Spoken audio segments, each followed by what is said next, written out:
Welcome to the Daily Plunge. We are in the book of Psalms. We're going to look at Psalm 127. It looks short, but there's a lot there.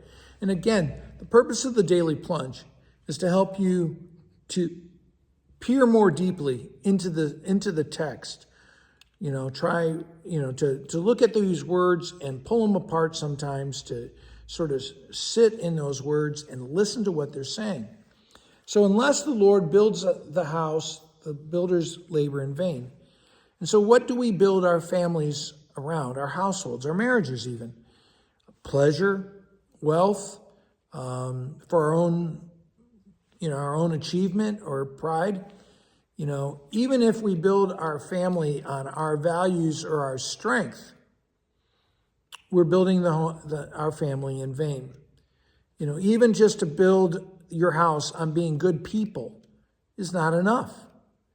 It's to, and think about this, is how strong of a household do broken, sinful people create? I mean, even if you're a good person, but you hate God, that really is, you're a sinner. And that's what you can build out of. And so, are we building our families out of the same weak, selfish motives as other broken people? When God is at the center of our families, we are not laboring in vain. When God is the foundation of marriage and of parenting and of being children, then you're not laboring in vain. And he says, unless the Lord watches over the city, the guards stand watch in vain. And I want you to think about, how worry and anxiety grips families, how we worry about paying our bills. We worry about how the kids will grow up. We worry about our relationships with each other. And he says, when two repentant sinners put God at the center of the marriage, there's going to be a strength there that the world doesn't have. When people trust God more than their goodness, more than their strength, more than their abilities or their checkbook, when worship is at the center of the family, not worship of ourselves, worship of our children or any other idols, then we are founded upon the Lord. And otherwise, we're just going to be crushed by time. He goes on to say, in vain you rise up early, you stay up late, toiling for food to eat. In other words, you work, and you toil for everything you have, but you have no joy in it because it's just an ongoing treadmill, right? You're on a hamster wheel.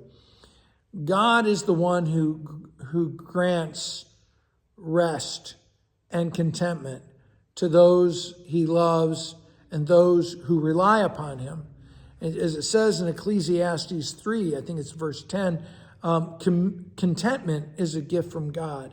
And so unless we are resting in God, we will just have anxiety, not the rest we need. He says that children are a blessing from the Lord. Children are a gift from God, and ultimately they belong to God. You are steward of them as their parent, but they don't belong to you, and they certainly don't belong to the state. Children are a benefit and a blessing from God. The Bible makes that clear from beginning to end. And yes, children can be a challenge. Children can drive you crazy. But the thing is that children are a ministry that God has given to you, that you are to disciple them in the Lord, and that this is a trust the Lord has given to you.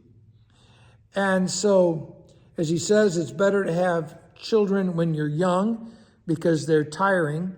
And blessed is the man who has a house full of kids. When we contend with this world and all its accusations against us, our families strengthen and encourage us. Hey, thanks, friends. Have a blessed day.